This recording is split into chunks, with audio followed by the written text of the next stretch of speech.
close rate is to be, quite honestly, 80 to 90%. We're going to end up around 1.9 in revenue, maybe close to 2 if we can, which has been a steady growth. On this week's episode of the podcast, we have John and Sharon from Method3 Fitness in San Jose, California, USA. We talk all things sales and how to anchor in prices. I think this was Zig Ziglar, talked about reduction to the ridiculous, right? And so it allowed us to take a $400 or $500 price point and bring it down to like $99 a week. They pull back the curtain on how they've been able to grow their gym up to 500 members plus and close to 2 million in revenue. Since we've changed to weekly billing, we're raising people $3 a week, $4 a week, $5 a week. One of the things was to realize that the pain of not changing outweighed the pain of staying the same. So each month we'll have internal campaigns, whether that is like... They talk about the importance of community and team and why everyone needs to be in sync. Let's jump into the episode. John, Shannon, welcome to the FMA podcast, Method3 Fitness in San Jose, California, USA. John, we go way back. We've known each other roughly 13, 14 years. Can you just tell everyone about the business right now? And then we'll go back into sort of how you guys met, how the business has evolved over the years. So how many clients do you have right now and what is the business model? Yeah. So we've got, thanks for having us. First off, Ben, it has been, I was reminiscing about that the other day, actually, how long we've known each other, which is quite some time. I love that we can hash out some old fun stories about the marketing and everything else we used to do back then. So Method3 now has about 530 active partners. That's what we call our members. And we do a blend of group training, personal training, and then some partners that do like a hybrid of the two. We operate kind of combined. We've got a few different little spaces where we are, but we've got combined probably just over 5,000 square feet. Like I said, 530 partners. We've been in business, going to be celebrating 15 years this summer. Got a great celebration planned with everyone. And we are close to, I think we're gonna end up around 1.9 in revenue, maybe close to 2 if we can, which has been a steady growth, a cataclysmic drop during the pandemic, and then a steady growth right back up to new heights. That's kind of where we're at now. Well, excellent. Congratulations on your hard work. Shannon, what's your role in the business? What are you doing day in, day out? So I'm actually a marketing coordinator. So I'm behind the scenes, supporting John and really just... I don't see it all as marketing. A lot of what I do is storytelling. It's sharing the stories of our partners, sharing what we do at Method3, and showing the passion of our coaches and our team and getting it out there. I work part-time behind the scenes, and then also I'm a partner.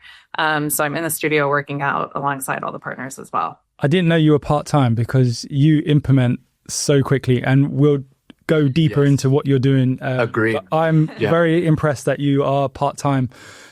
With everything that you do. Just to give more of sort of a story of what you're currently doing now, John, roughly what is the price point?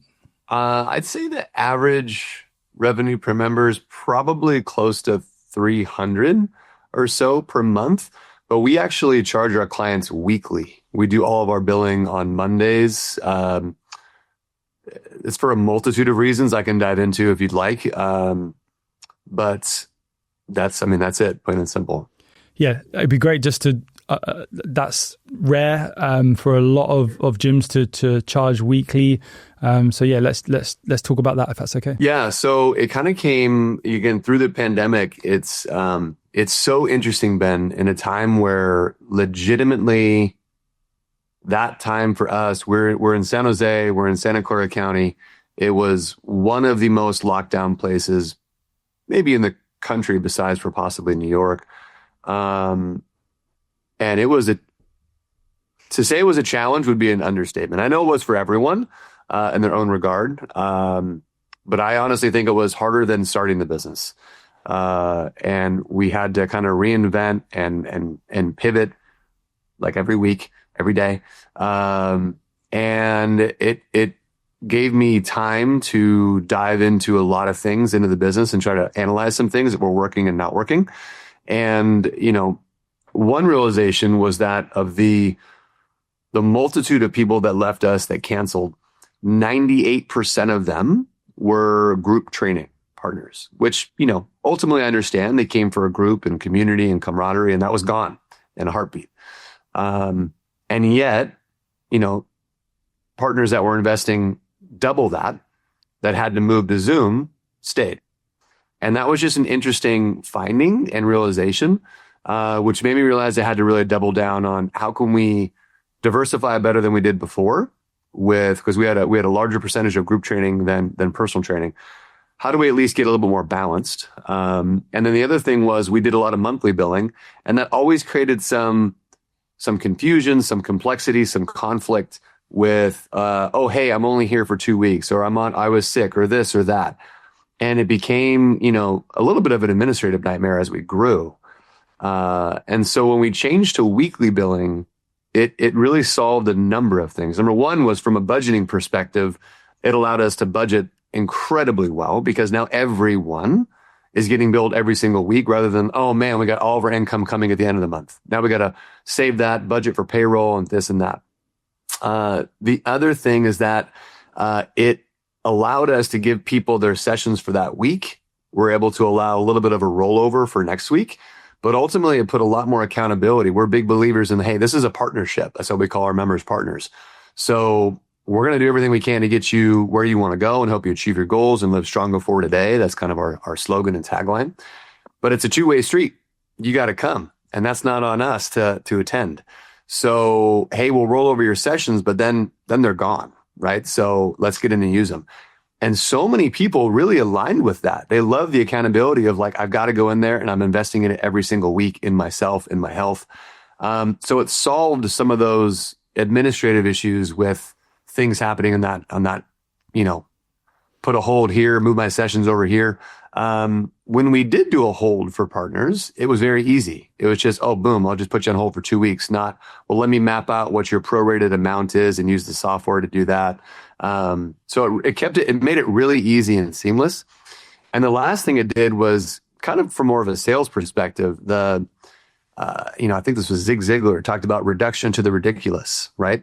And so it allowed us to take a $400 or $500 price point and bring it down to like $99 a week, right? And so now, hey, we can do 2 times a week personal training for as little as blank.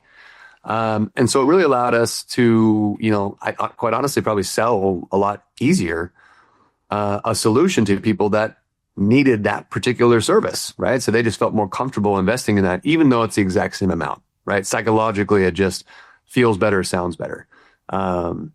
So yeah, that was a shift for us, and ultimately it's been a fantastic shift, over time. Thank you for that. And there's a lot of people listening to this that know they need to either increase their prices or potentially adjust their pricing cadence like you guys have. What was the pushback from the clients? Did you lose any clients? How did you present this to them? And what would your advice be to the gym owner that maybe in a similar situation to what you were coming out of COVID, where they felt that they needed to they need to make a change right now to their pricing? A couple things, but one of the things was to realize that the pain of not changing outweighed the pain of staying the same, right? So, did I say that right? The pain of not changing, outweighed the pain of like, oh, we're just going to go ahead and get this done. So we just had to move the fear aside and make sure that the words we were positioning with it were not to benefit us. We understood there was going to be some benefit to us, but we truly believed, and we're big believers in, how do we create a win-win-win? How is there a win between the partners we're serving, the business, and then our coaching team, right? And so I think we were able to marry that with the words that we used. And big credit to Shannon, because she has to put up with all my ideas and crazy random text messages, emails. Hey, what if we did that? And then sift through that, and also help me craft the verbiage. And in some respect, it's kind of eerie now sometimes, where she'll send me an email and say, how does this sound? And I'm like, it sounds like I wrote it. I've learned to talk John really fast. And it's super exciting. It's one of those things where I think that's been Shannon's been a huge piece of how and why we've been able to grow and scale.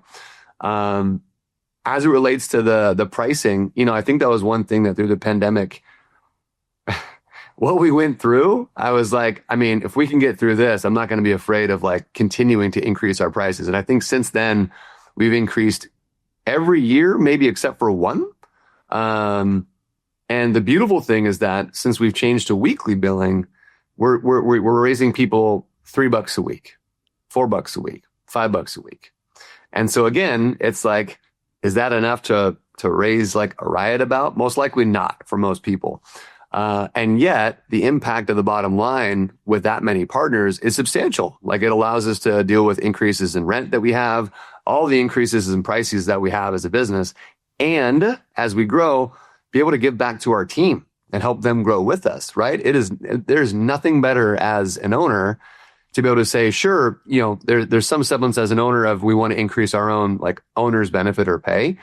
But truthfully, like it's an awesome feeling to be 15 years in, be able to share in that with our team and raises for them that are rightfully deserved because they're a huge piece of why we're here, right? And that's been really easy. Honestly, every time, just recently we raised it, depending on what level of service they had. So group, hybrid group and personal training or personal training, we raised it, I think $3, $4, or $5 a week. And I think out of over 500 members, we maybe had one or two that canceled. And so, 99 times out of 100, it's fear that's stopping fitness businesses from proceeding forward. And I think the only other thing that sometimes would stop them is if they're second guessing the value that they provide. And if that's the case, then they probably need to have some other objective party come in and or talk with one of their members and be like, hey, how are we doing? Like we regularly take pulse on our partners with I think it's the ultimate question, right? The NPS score. So we use a company called Listen 360 that shoots it out. And so we're regularly asking people like, how are we doing? We do a survey once or twice a year. We do community events, right? And we try to get our coaches to ask questions. We get our reviews, all of this to get really candid feedback. And I think that's one of the things I'm really grateful for is that our partners don't pull any punches. So if there's something that they love, they'll tell us. If there's something they don't love, they'll tell us. And I really value and appreciate that because that's the only way we continue to like grow, scale, and then evolve with them, which is great. And I should say, just as an aside, what's also evolved and changed over the years is who we serve and how we serve them. That's a big change. Way back when it was, 6-week body transformation programs. We're doing this. We're going to get bikini bods and all this, whatever it may be. And I was probably serving more of like the late 20s, early 30s, maybe some of the 40s. And now we've really shifted towards the older adult. I'd say we were more of like 40, 45, 50 plus. And we've niched ourselves there. We've gotten a ton of education therein. We continue to dive deeper into that market. And that's where we're going to lay our foundation. We love serving those people. They love working with us. It's been the best win-win. And it's allowed us to thrive. So I think that's something to be said too, is kind of constantly looking at taking one step back to take that big view and see how's the business doing? Who are we serving? How has that changed? Are the words we're using still, congruent with the demographic that we're trying to reach, right? The market that we are. Thank you for that. A lot of insight, many takeaways. Shannon, Charlie's from the FMA teams actually met you in person when he came over to the gym. John mentioned 5,000 square feet. Is that in one unit or is it multiple units? I just want to give everyone listening, watching a better understanding of the space. A main studio where we run group classes. Attached to that is kind of our lobby, and then another little smaller training studio. And then across the parking lot, we have 2 other private training studios, sort of split, which, for group, it works great. The space is perfect. We can host up to about 22 people comfortably in there, more if we need to. And then for private, the way it's spaced out, we have a lot of nice privacy, but still community. So we can have multiple coaches in one room. It doesn't feel too cramped. But also with our demographic, as John mentioned, sometimes they want a little space. They're a little nervous to step into a gym and really go hard. And so we have a nice area for them where it's super comfortable to step into and try new things. You can have a client who's working on simple things like balance because of stroke recovery right next to someone who's maybe 65 and doing powerlifting moves. So it's a pretty cool area to have everything blended together. When people turn up, do they know exactly where to go? Is there a central meeting point first and then they walk to the area they're supposed to go to? Yeah, new clients almost always are pointed towards the lobby, but all of our coaches are trained that the moment they see someone walk in and look lost, they attend to that person. Our team is amazing. We're super attentive. Even in a group class, we can all see like, oh, there's someone in the lobby. Let's go say hi. So everyone knows how to give a tour, where to guide someone at any time. But most of the time, like our private training partners, if they've been here before, they'll know from a coach where to meet them. So it's pretty straightforward. And with the original Method3 Fitness, did you take on additional buildings or did you out the gate have all of this space? How did that work? Great question. So, and I'll take you back to that time where for our humble beginnings. I'll also say in terms of helping our partners understand where to go, our general manager, Sue, who typically does most of our consults, we call them results, roadmap meetings. Once she engages them as a new partner, she sends out a welcome email. She sees the teammates that'll be seeing or working with them initially. And then those teammates are trained to respond to that, to welcome them and to also tell them kind of where to meet, what to do, anything else to do. We're big believers in, the little things are actually big things. And so any touch points that we can really help someone on their journey, and especially in the beginning, feel a lot more welcomed and comfortable, then the longer they're going to stay. And I'll circle back on that because we do track our length of engagement with the partners, and it's been really interesting to see that grow over time, especially since our evolution of, moving away from some of the group into more of the personal training. But in terms of humble beginnings, we actually started, Ben, subleasing from it was a place called Eclipse Tanning and Fitness. So it was a tanning studio on one side and a fitness studio for subcontractors on the other. And I've always been a huge fan of marketing. I think it's one thing, I've always aligned with is a love for that. And we were fortunate enough to be featured on Groupon, kind of when it first came out.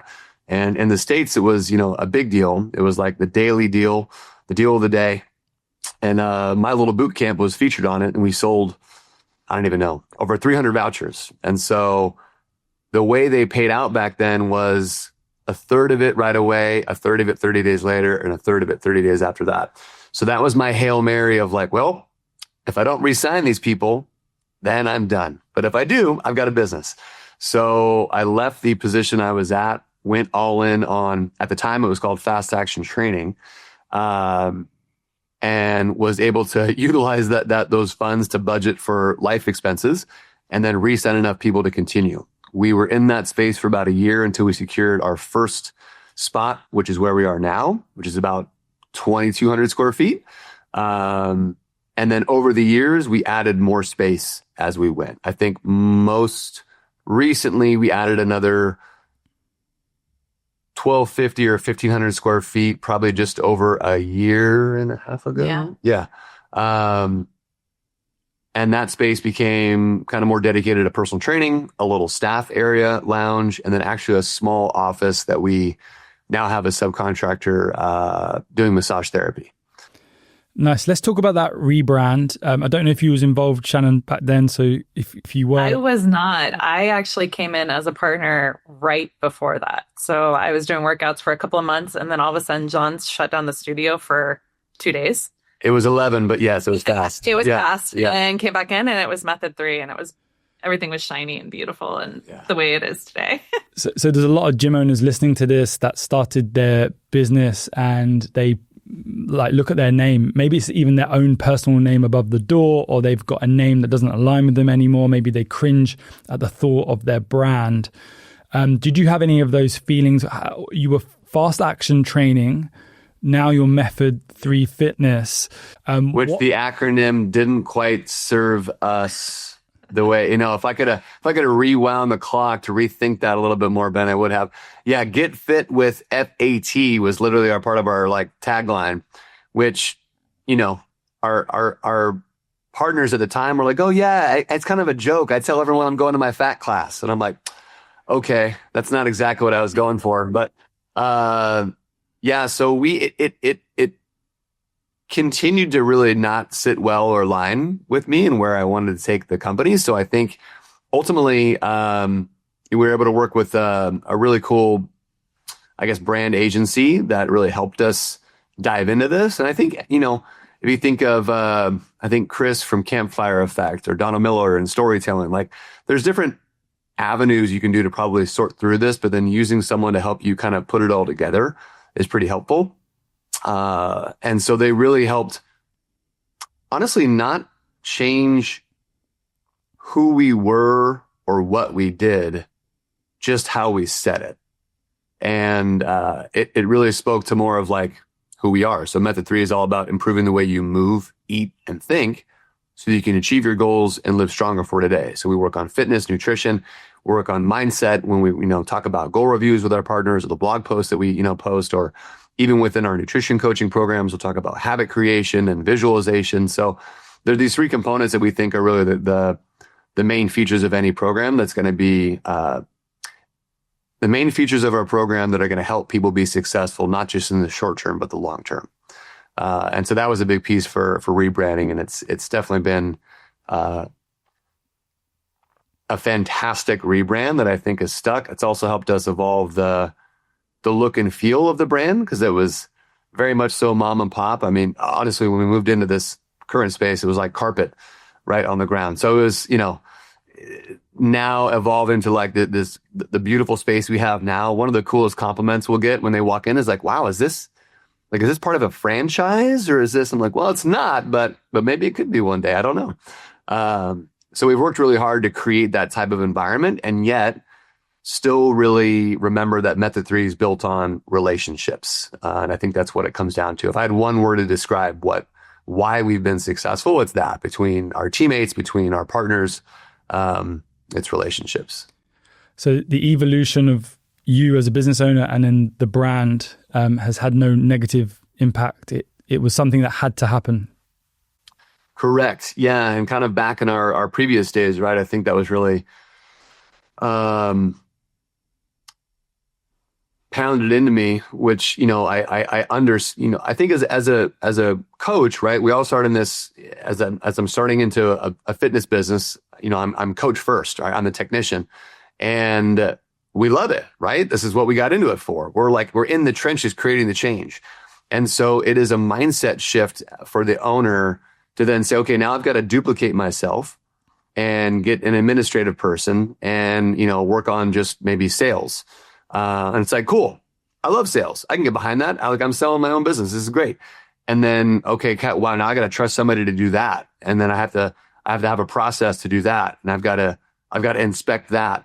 And yet as you continue to do it and you find the ability to put the right people in the right seats, it is just amazing what can transpire. And then the best thing happens, which is you get to impact more people. You're not the one necessarily doing it, but you are facilitating it. So the way I look at my role now is more of like the quarterback that gets to create the vision, the plays, and then work with an amazing team to help bring that vision, into reality. And then the ensuing, result outcome is that, we create more impact, more partners, more revenue, more fun, and because that's what, at the end of the day, that's what I think business should be, is it should make an impact. It should make the world a better place. That's my humble, opinion. But it should be fun at the same time. Right. And I think that goes along the lines of like, are we having fun while we're doing it? Are we having fun with each other as teammates? And do we like the people that we're serving? And I feel really blessed and fortunate to say yes to all of those. We'll come back to that vision part in a bit. How long were you a client, Shannon, before the opportunity came for you to step the other side And Sure. So I actually had a winding path at Method3. I was there for about 2 years as a partner. Loved it. Did tons of events with different coaches, Spartan Racing, Ultras. And, the team, we do this amazing internship and every year. And the team tries to like funnel and go, what partners would we love to work with? Who would make an amazing coach? And I was fortunate enough that they approached me and one other girl I was working out with continually at the time. And I went through the internship and I was like, this is great. Okay. And then they're like, do you want to get certified? Do you want to coach? Sure. So I kind of drank the Kool-Aid first, became a coach for a little bit, and then the pandemic hit. And I unfortunately couldn't continue coaching because I have a child at home, had to do the homeschool thing. But during that time, John kind of realized, wait, Shannon's got marketing background. Hey, Shannon, you're kind of good at social media. Can I have you help over here? And he sort of pulled me in that way and then realized I had a lot of background actually in that area. And after that, I just fell in love with the back end of doing, all the marketing and telling the stories and getting our story out there, and fell into it that way. John, how big is the team, and then who's doing what inside of the business? So we've got probably around 15 teammates or so right now. Shannon that does marketing coordination. We've got someone we call a partner success manager. She's kind of our admin office manager. She's actually a remote. She is amazing. And we've got a general manager, a lead coach, and then ultimately just a lot of full-time coaches, and then a few part-time coaches as well. I'll say that I think our model is unique in the fitness industry. We actually salary our coaches, our full-time team. We expect them to be upwards of as close to 30 service hours, training hours, group, personal training, semi-private, whatever it may be, as humanly possible. And then the other 10 hours, we still compensate them for. That could be program design. That could be different. We call them downtime duties. Cleaning the studio, making phone calls to past clients, people that are missing for the week, creating a new specialty program, doing a social media post, soliciting people for reviews. There's like a multitude, maybe 20 different things that we have that they can kind of choose from to fill up some of those hours as well. And then it's just really based on trust. My lead coach does do weekly connect points. We call them PDIs that we connect with them on to make sure they're hitting certain metrics as it relates to goal reviews with our partners, soliciting for actual Google or Yelp reviews, and then maintaining their number of required service hours. So there's some accountability for sure, but then there's also a lot of trust. And it's created this really unique environment where they reciprocate in that trust by just, doing the best that they can with the hours that they're there and being the best coach they can be. And it's really cool because there's not this added pressure that most people feel of like, I have to re-sign all these people. I have to make this quota. I have to do this. If I don't have this many hours, I lose my benefits. It's like, no, we're going to have this. Your income will be stable. Even in months where partners are on vacation, we're just going to ask that you do some things during those downtimes, right? That they're gone to still help us move the needle so we can both feel good about Method3 compensating you the same. We have access to benefits. We have a 401k match. We have a lot of things that are not normal in the fitness industry. And I did that very purposely. It was a big jump to do that, kind of a big risk. It is amazing what we have now with our team. And so it's so special that when we put out a job ad, we're like, look, we know we have something special here. So if you want to join this team, that's great, but it's going to be hard to do so. Like we don't pull any punches there either because we know what we have is pretty amazing.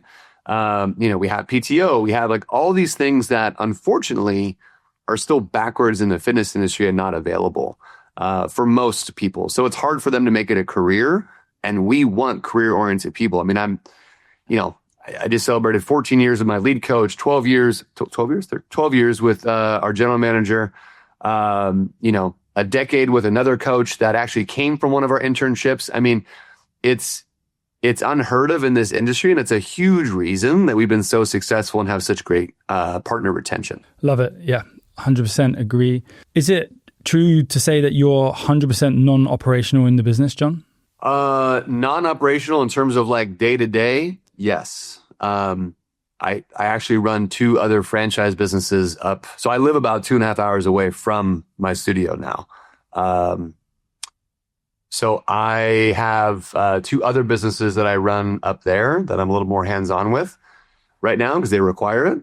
And Method3 is incredibly one that's continued to grow without a lot of my direct involvement day to day.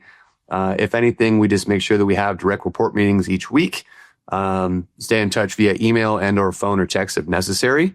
And yeah, continue to thrive. So yes, from an operational perspective, not involved. Great.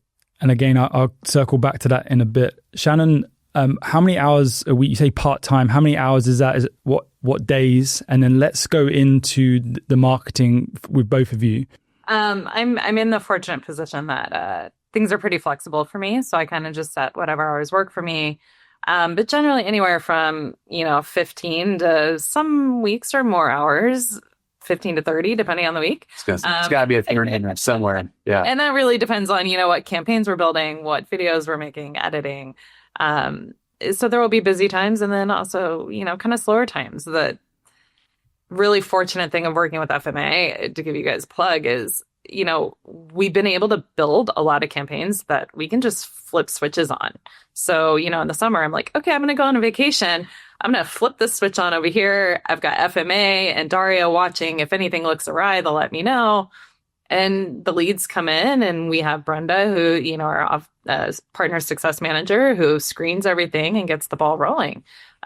So we really have a system in place where all these things can continue to move, whether John's involved or kind of standing on the sidelines. And no matter where I am, we can make things all work. Great. So let's talk about the marketing. So are there KPIs in place? What's the sales target? What's the lead flow? Let's just pull back the curtain. I'll let John talk a lot of the numbers because he's the number guy. But, as far as marketing, we've got our Google ads, we've got Meta Universe ads running, always kind of have awareness campaigns going. We don't do really any print or mailing. We have a huge leads list and prospect list that we email weekly. So we're always in contact with anyone who's ever come into our system. I've just had a flashback, actually. I think we could be better at some specific KPIs. I kind of have like ballpark figures that I always want to obtain. As long as we're continuously adding people to our list, I don't have like we need to add this many people every single month. I know that ideally we're doing at least 25 consults a month. Our close rate is typically, quite honestly, 80 to 90%. Just because we've done our due diligence of marketing to the right people, doing a discovery call before they even get scheduled for that consult. So, if we're closing 20 of them, that's a fantastic month. The outlier there is that our attrition incredibly, and this is the thing that doesn't make sense sometimes as you look at it, right? So when I was looking at it during the pandemic, it was, wow, these people that are leaving are paying half and these people are paying double, are meeting us on Zoom and staying. Okay, I got to dive more into this here. Why? And so, we made some changes. We, changed our weekly billing. We changed how we present our services. We really became more of a, I think we all like to say that we're always trying to speak to the person, their goals, and the solution that they need and really trying to cater it to them. The fact is that sometimes we shy away from that to just acquire a new client. And we stopped shying away from that. We just said, look, we're gonna let them know. Like, you may come in asking for group, Ben, but if you need personal training, you're going to start with personal training or you're not going to coach with us. That's okay. And so drawing a line in the sand that way, I think people honestly really respected and appreciated that. The client coming in is so deconditioned, they think they can just go into group, but you're saying, correct. Hey, you don't have the fundamentals of a squat, a lunge, a pull, or press. You need to be coached one-on-one first. And you were just more direct and prescribing the fitness rather than letting the prospective customer take control. That's correct. Yeah. I think there's an ability to be kind and firm when you are guiding people to what they actually need. We have a saying that we always, even in our coaching sessions, we like to give people what they want wrapped in what they need. So similarly, I think when we're doing these consults, if anything, Coach Sue, she's going to tell it like it is, right? So it's like, you may come in wanting this, but if you're deconditioned and or have injuries to overcome, we're not going to start there, right? We just don't have as much oversight and one-on-one mentorship and coaching in a group environment. It just can't be done. Even though we get many compliments for the amount of coaching, for the high level touch and care that we have when we coach group sessions. That is very different than what people are used to from just someone yelling at the front of a room, right? We're very specific in the coaching that we do, be it verbal, visual, or tactile. Our lead coach calls it the triple threat, so that we're making sure that we are coaching to the best of our ability, no matter if it's one-on-one, semi-private, or group. I think back to some of the marketing numbers there, the interesting thing. So we always measure our length of engagement. And so with over 500 partners, typically we were right around 41 months. So the really interesting thing, which is already great, right? I already recognized okay, cool. That's over 3 years. So if the average person we get on board, we keep them for over 3 years. That's huge from an understanding standpoint to know okay, then I don't mind spending X to go acquire this person, right? The interesting thing is that we've now grown the number of personal training partners that we have. We still love what we have with group. I think it gives people a great avenue, different level of community and camaraderie. I love when people do both, to be quite honest with you, because I think it's the best of both worlds. Some people that maybe, they're done or maybe want to downgrade from personal training, it's a great avenue to have. So it's not like we're going to just get rid of it. But the interesting thing has been that as we've grown in personal training, it requires more staff, right, to do one-on-one or semi-private or whatnot. But within the same hour of time, even though I've got, let's say, one coach in a group class and maybe 12 different group people, in personal training, if I have 6 coaches, each with a personal training partner, like 2 of them back to back, so it's the same hour, I'm actually yes, my cost is more, but my gross profit margin is also far greater in the same 1 hour of time. So that, combined with the understanding that when I go and look at our metrics now for length of engagement, we're actually around 44 to 45 months and we have 530 partners. That blew my mind, to be quite honest with you. So I think it's a beautiful thing, kind of where we're going and trending towards now, which is, hey, we'll still offer what we do with group because it's very niche towards the older adult. And I think I want them to have a safe space that they can come and coach and train with experts that are people well-versed in training the 50 plus demographic. There's just not anything out there like it, at least where we are. And if they want more coaching, or for the people that are like, group is not for me, great. We offer fantastic coaches that are going to train you one-on-one. So it's been a really cool findings to help us understand, wow, as we've gone and grown, our attrition's actually decreased. It's probably more quite honestly, it's probably 2 to 3%. And our length of engagement has grown and people are investing more per partner than they did before, like 5 or 10 years ago, which is counterintuitive, right? It's counter for most. So really cool realization and finding that I want to continue to grow and evolve. I think the takeaway for me was just get laser specific rather than trying to help everyone. Just dial down on who's the ideal customer. When you were speaking earlier, Shannon, I asked about the marketing. I actually had a flashback as you were speaking, and it was, we were on a call and you shared screen and you showed me your marketing calendar. And it had a lot of information on it, internal marketing campaigns to keep customers, external marketing campaigns to get customers. And I'd never seen anything as in depth as what you showed me. And when you just reeled off what you do for marketing, some digital, some other stuff, you didn't give yourself justice to what I saw and what you actually do. So I'd love to just talk more about that plan of action that you have in place, because the reason I'm saying this is a lot of gym owners, I've lost a few clients, quick, switch on Facebook ads. Okay, got a few clients, switch off Facebook ads. And that's the rhythm. And what happens is their business goes up a few thousand in revenue, it will stagnate, it will drop, and they don't ever have this consistent build that you guys have had. And it's because of the time, attention, and effort that you put into the marketing. Plus, John, as the owner, you've brought on Shannon to assist, and she directly works with us and Daria on our team. So I just want to talk more about that plan of action. And I think you literally had 12 months in advance. You knew exactly what you were doing and the organizational level. So it's not really a question, it's a statement from me about how good that plan of action is. Can you just talk more about that? Yeah, I can talk more about what you saw. I'm sorry, that's like kind of the inside of my brain that you saw on a spreadsheet. Yeah. Basically, yeah, each year we sit down with this 12-month plan and we start to sketch things out. It's not a concrete plan.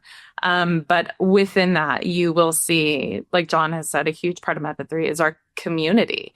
And this rate of keeping partners is because we create an environment where they want to stay with us.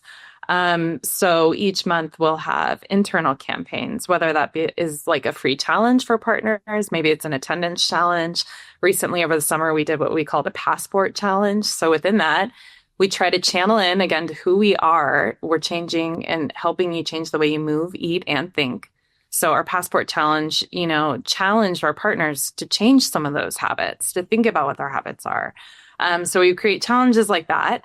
At least once a quarter, we try to host a free event. So that may even just be coffee with the coaches, or it may be a hike meetup, a local community hike. And then on top of that, because our coaches are salaried and they're not busy trying to sell new partners, they get to channel into what they love. So they get to maybe say, hey, I have this idea for a specialty class I want to run. Can I run a 6-week boxing series?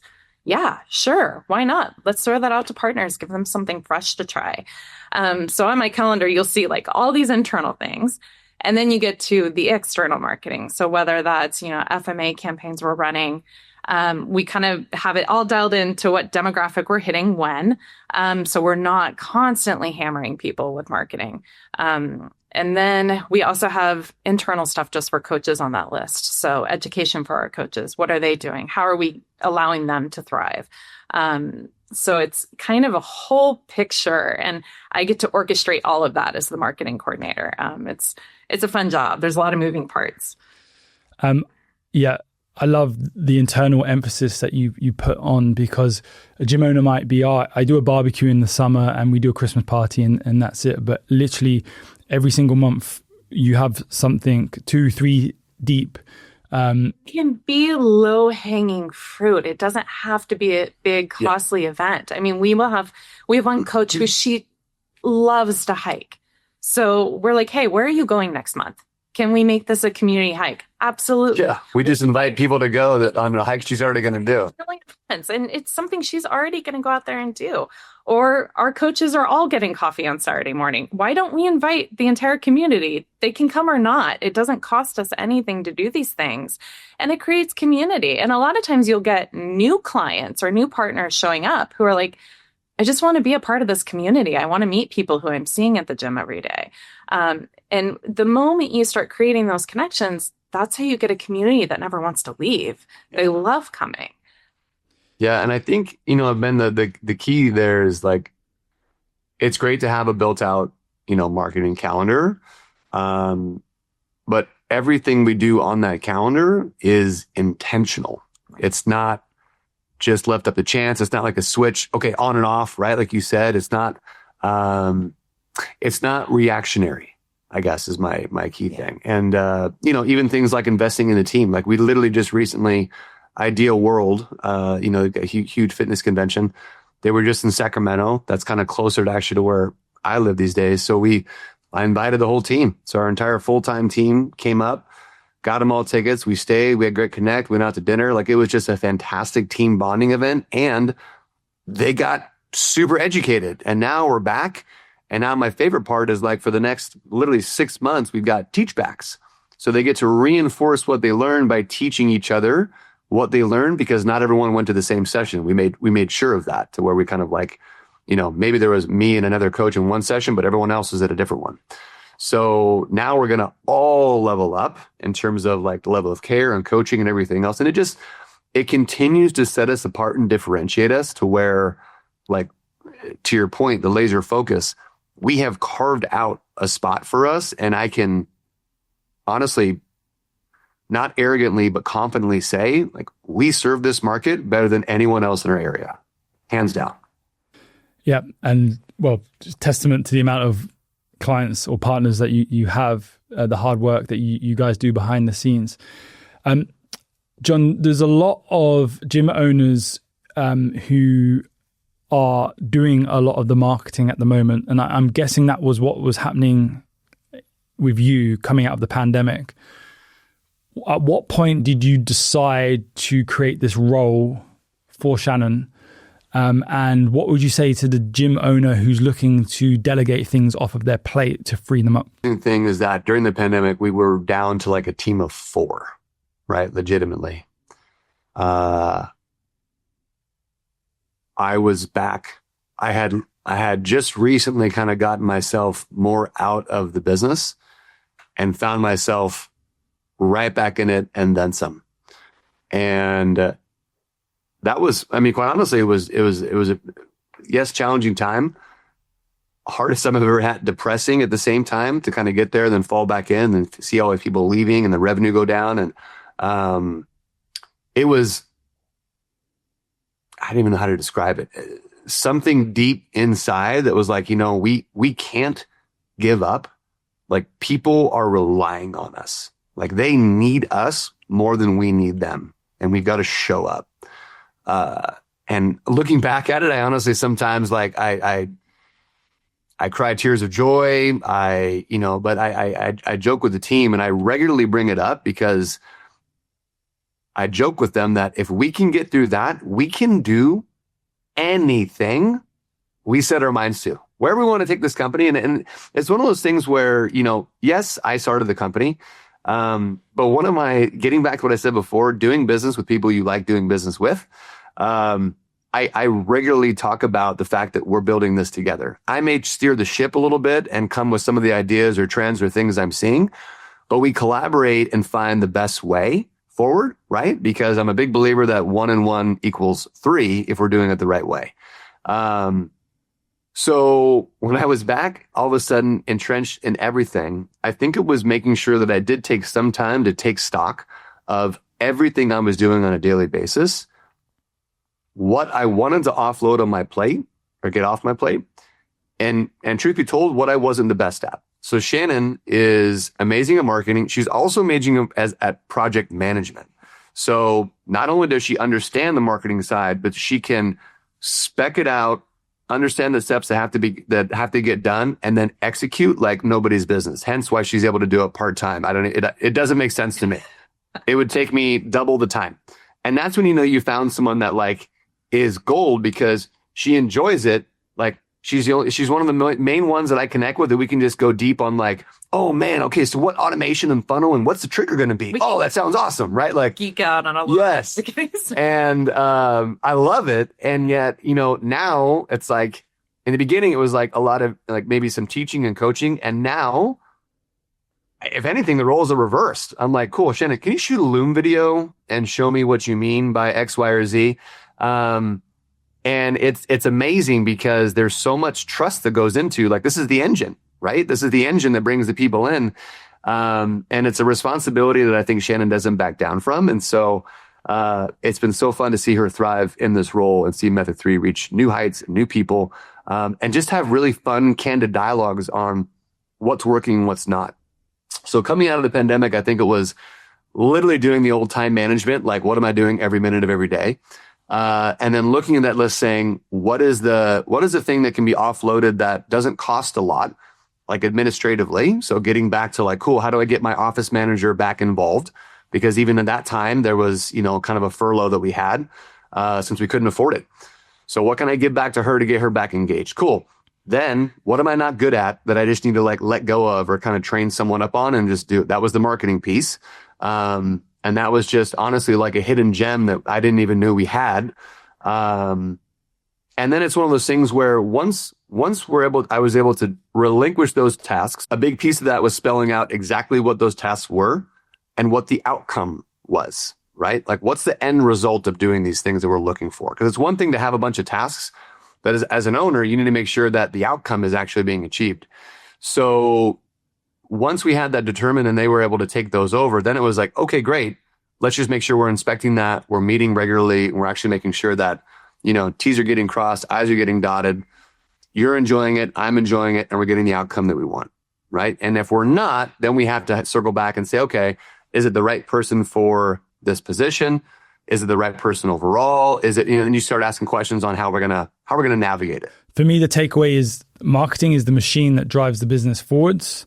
Having additional support within your team to help implement is crucial. You're the visionary. You're the person steering the ship. You need someone by your side who gets you, doesn't fight against you in terms of ideas, implements fast. And as a result, you guys are consistently marketing internally, externally, 365 days a year, and you've grown a significant business. Yeah. And I'll say, Ben, I think it also, like, we also understand that we don't know what we don't know. And while we are, I think, experts in the niche that we coach and train, and we are getting better at marketing that demographic, at saying how we can help them achieve their goals, but solve their problems and provide solutions. You also need someone else to interact with on that. And quite frankly, that's where you guys came in. I've been doing this a long time. I've been doing marketing on my own for a long time. I've worked with many different marketing agencies. One of the things I've always really appreciated with you is you like to do things different. And it brings me back to like what I think is more like the Dan Kennedy days, right? And Bill Glazer with just, a little bit of outrageous marketing. And I remember connecting, I think, when you were first starting FMA, and that's what I've loved since inception, and that you've never lost sight of that. You continue to innovate, you continue to tweak. You're never kind of resting on laurels. You're never settling for X, Y, or Z. You're always saying, how can we move the needle? And that makes it really easy for us to say, great, we'd like to do business with them. And I think that's a big reason that as we continue to work together, that's a big reason for our success. It's one thing to like have what we have here internally from an infrastructure, from an operational standpoint, but you need to be able to also get the information you need from a marketing perspective to continue to level up. And unfortunately, not all marketers and agencies out there are created equal, just like coaches and trainers, right? And yet people, consumers, or other fitness business owners get wrapped up in like the hype or this or that without really drilling down to, cool, like, do I align with this person? Do I align with their values? Do I align with the company?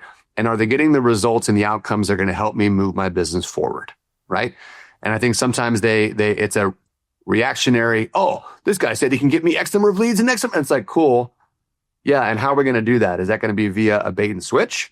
Is that going to be this or this? And it's like, so I think the tried and true marketing methods you guys have allowed us to grow and scale in a very ethical way that is true to who we are, right? Which is pretty rare in the marketing industry. Well, I appreciate your kind words. Thank you very much. And you guys have been fantastic clients. You just do exactly as we suggest. And I've said this word a few times now on this podcast. You implement fast as well. So it works two ways. Thank you very much. I want to talk about finances, John, in terms of the role that you're in now and you play inside of Method3. How frequent are you checking finances versus potentially a few years ago? As the business has scaled, you're making more money, you've got more clients, more systems. What is your cadence around finances, and do you have anyone supporting you in the back office of Method3 or as a contractor consultant? Yes. So I've had the same bookkeeper for almost 15 years. Absolutely love her. She's amazing. So she helps do all that data entry and ask questions on things or purchases or equipment or making sure that we are organizing things correctly for tax purposes. I also have a fantastic accountant, CPA, that helps us maximize our tax liability or decrease that tax liability therein as much as humanly possible. If it's one thing that I gleaned from the pandemic as well, thankfully we were in an okay cash position, but I'll never be caught like that ever again. So some might be say I'm hoarding cash, but I am prepared for any rainy day ever. So if anything is going to transpire, I can, unless it's going to be like cataclysmic, I can say Method3 is going to survive it. And that is I can go to bed feeling great at night. And I also feel really good. I'll say, Ben, one of the things that was really hard during the pandemic, besides being a provider for my family, was I'm providing opportunities and careers for my team, people that I care about, people that I love. And so I don't take that job lightly. And so I think from a financial perspective, I've made sure that we can weather any storm so that I can continue to entertain these amazing livelihoods and careers that people have built with us. Because it's through their hard work and our mutual effort and collaboration that we've built what we have together. Most recently, I engaged kind of a fractional CFO, I guess you could say, because I wanted to do a deep dive. We kind of reorganized our profit and loss statement, our balance sheet, so that I can review it and see things, I'll say, easier and faster on a monthly basis. And we also did some different types of calculators, I'll call them, to ensure that the percentage that we pay for payroll, albeit we have a lot, we have a high payroll. We're in the Bay Area and we pay our people well, and that's okay. That's also, we tell our partners candidly, that's why we charge what we charge. You want these amazing people, you got to pay for them. So certain things with these different percentages allow us to look at the business again, instead of reactionary, we can look at it as, are we staying within the budget, if you will, of the percentages that we've allocated towards these various buckets, whether it be tax liability, operations, payroll, things like that. So it was pretty helpful to kind of go through that and to see that, the numbers that I've kind of been operating with have actually not strayed too far. And she kind of helped just confirm that. And then the next step for us is actually finding a new spot. We're actually going to be trying to, possibly double the square footage that we have and find a new space to really grow and evolve into. And, when we rebranded and kind of did a whole remodel, it really scaled up the look and feel of what we provide. And so I'm really excited for this next evolution to just do it again and even better. So part of that saving is to go towards kind of self-financing some of that as much as we can without getting additional debt from a bank.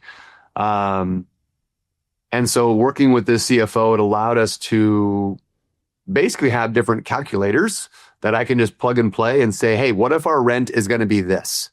Or what if it's like this? Or what if it's this over here? How does that affect us from a P&L standpoint?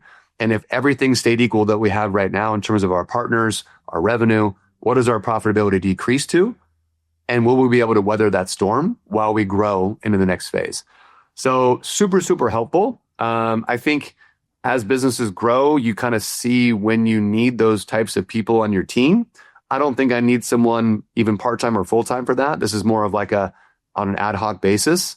But one that I'll probably come back to maybe quarterly, if anything, just for the accountability, right? Because that's not necessarily a strong suit. I think my position and me as an individual, I used to be the one that wanted to be only in the trenches. I used to be the one that wanted to hit the sales quotas and do this and do this and do everything and everything. If it's to be, it's up to me. And it's been a challenging but very rewarding evolution to be, it's actually up to us.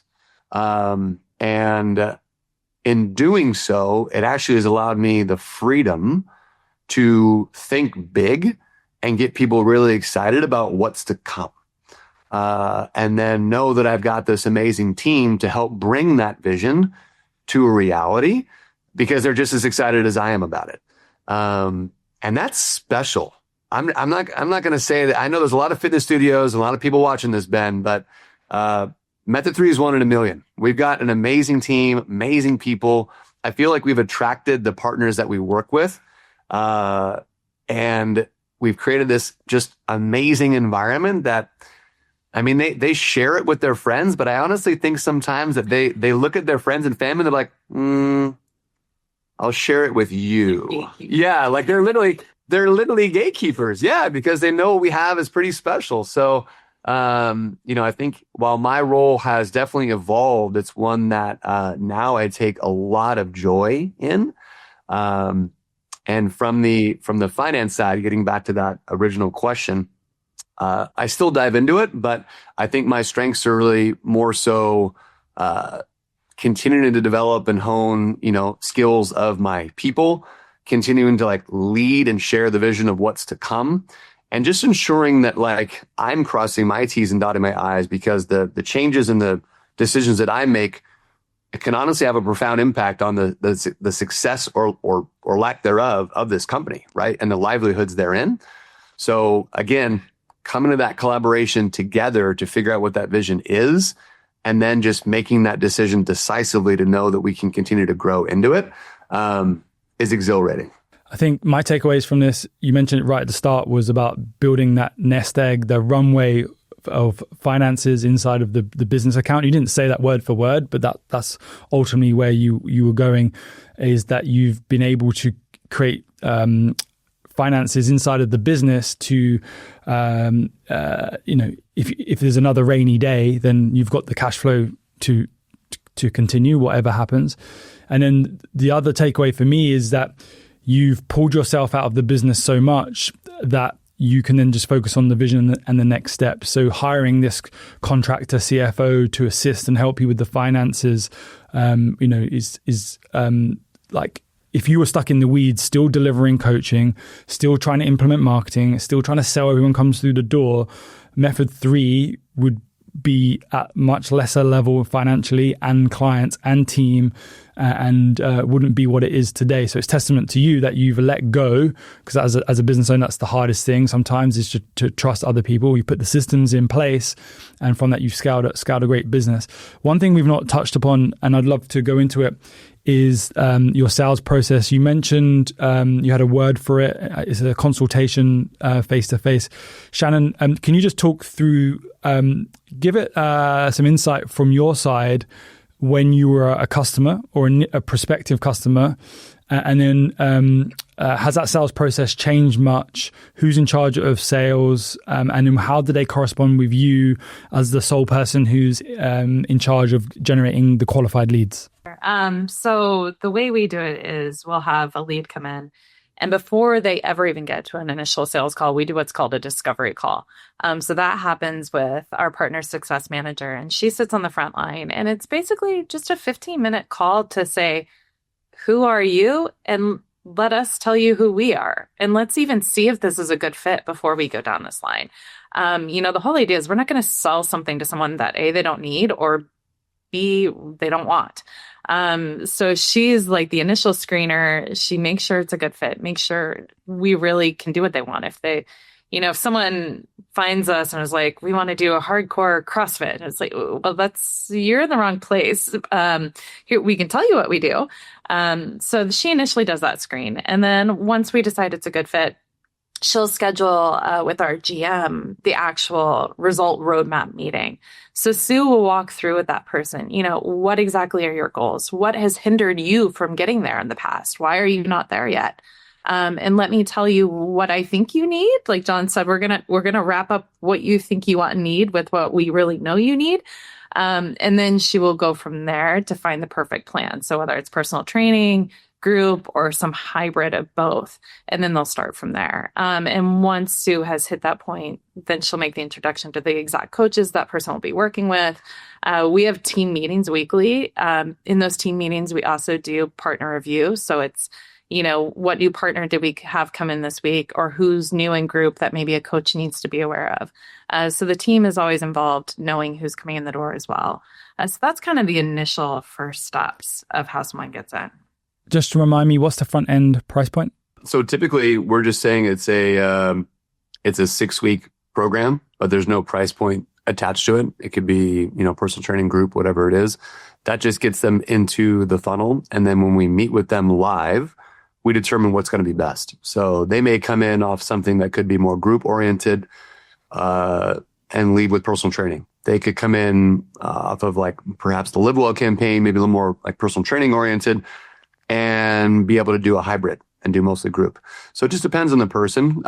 But we sell them right into our normal partnerships. There's no upfront discounted offer or anything. Is that a 12-month agreement, or is it rolling? Or no, typically, so that's part of the, I guess, the special offer, I guess, would be like a 6-week program. But that goes from 6 weeks and then just continues billing on a weekly basis. So the beautiful thing is it aligns with how we do our billing anyway. So it's like, hey, cool, you're coming in on this offer. Like typically we do at least 12-week, 3-month agreements for people to start, and sometimes even 6. But since you're coming out on this program, it's only going to be 6 weeks. Unless you say something to us, we're going to assume you're having a good time, you're getting the results you want. So you just keep getting billed on a weekly basis. If and when you want to ever cancel, Ben, you just let us know, shoot us an email. And what's the cancellation policy? That, with our weekly billing, has made it even easier. It can sting a little bit from the standpoint of, hey, we're not doing a 30-day notice or a final billing or this or that. But we took the high road with, you just let us know when you want to cancel, and we'll cancel it within a week, right, before your next billing. If you email us on a Sunday night, we bill you on a Monday, you might be in there for one more week. That's okay. But then we'll stop your membership. So it's helped people that are leave with a great taste in their mouth. And a variety of things. Even this, the membership holds here and there. We have a hard stop on the number of weeks per year that we'll put memberships on hold. But the reality is that the demographic of our people, they travel a lot. And some of them want to try to Zoom with us or do a, virtual workout or something else. And some of them are like, no, I'm out. I'm in a different time zone and I don't want to have to try to meet with you. We get it. So we'll typically allow up to 4 weeks if necessary per calendar year. And when you hear that, you're like, dang, that hurts. And quite honestly, when I do the math, because we track it, it does sting a little bit. However, the benefit far outweighs the amount that we're holding. Sometimes the fear is that, oh, everyone's going to go on a hold. We're going to lose this much revenue. And that just doesn't happen, right? And there are a certain number of times that people can go on vacation and not even tell us.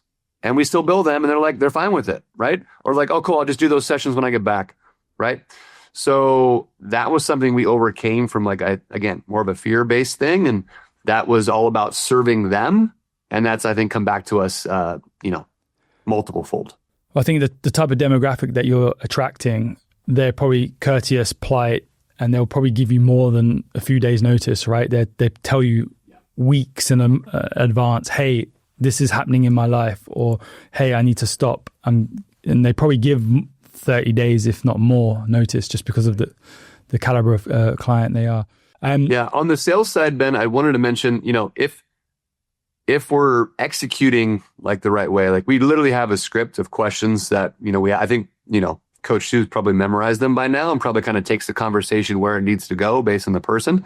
It's interesting. She, will proclaim that she doesn't like sales, which is most likely true. And yet she is the craziest closer in the world. She just, every single person. But to her point, she's like, look, John, they found us, they did the ad, they did the discovery call, they're already pretty much bought in. I'm just asking more questions to make sure that it truly is a good fit and help them understand that they need us to solve this problem, and then just presenting a solution, right? Is it fair to say that she's looking at this more rather than a salesperson, she's servicing them? Yes, 100%. And, one of the things that this is, I think, more of I'm going to say tactic, but I think it's helpful, is same thing as we've been able to change our pricing to weekly, which helps psychologically kind of swallow the price even easier, right? Is having a price anchor as well. And so typically, we do have a plan where if you wanted to train 5 days a week, one-on-one with nutrition coaching, with this and this, it's $500 a week, right? Or $400 a week, whatever it is. And so if we show that option as an option next to the $99 a week option for 2 times a week, automatically you're like, well, that's actually a great deal. I think that sounds great. I'll do that one, right? And yet, if I were to show you that one as the most expensive option, you most likely would automatically go to the middle or the lower option, right? So there is something to be said about a little bit of psychology or influence to help. And I look at this honestly in the most positive way, because our job is to help this person in a way that's going to be most conducive to get them to their goals and keep them safe. So even if you want to go into group training, I love you. But if you're not there, then you just can't go into it. Part of that depends on how I present those options to you. So that's the way we look at it, to make sure that we're presenting in a way that's not trying to be like a subterfuge or deceitful or anything else, but it's done in a way that helps you understand and make the determination that this truly is the solution that you need to get to where you want to go and makes the most sense for you and your body at this time, right? 6 months from now could be a different story. We could change it up, right? And that's the beautiful thing is with our weekly billing, we could, all of a sudden, like, hey, you know what? I think next month I want to change it to go to this partnership. Great. We'll make that change. Awesome. We'll see you then, right? Super easy. Both of you have dropped a lot of gold in this episode, and I just want to touch upon that price anchoring so people fully understand it, because that's very easy to implement into the next sales conversation that a gym owner has. So I saw this live in person actually about 20 plus years ago. I was at a Tony Robbins seminar, and he was on stage in London, and he said very clearly, if you want to work with me one-on-one, it's $1 million a year. Unfortunately, I have a 12-month wait list, but you're more than welcome to join that wait list if you want one-on-one. Alternatively, you can come to my house in Fiji for $10,000 for a 3-day seminar. So obviously, both prices are high. Obviously, one's extremely high, but the Fiji trip at $10,000 seems a bargain compared to the one-on-one.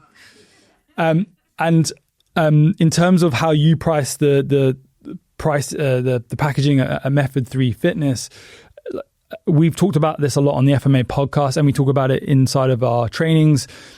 People are just slow to make decisions, and they know that need to get fit, healthy, and strong, but they procrastinate mainly because of fear, that they're telling themselves a bad internal dialogue story about why they can't start. So with what you're doing by anchoring the price is getting them to realize that this is very affordable and not to talk themselves out of it and to proceed forwards, because ultimately if they buy from you, it's going to change their life. If they don't, they're probably just going to do nothing.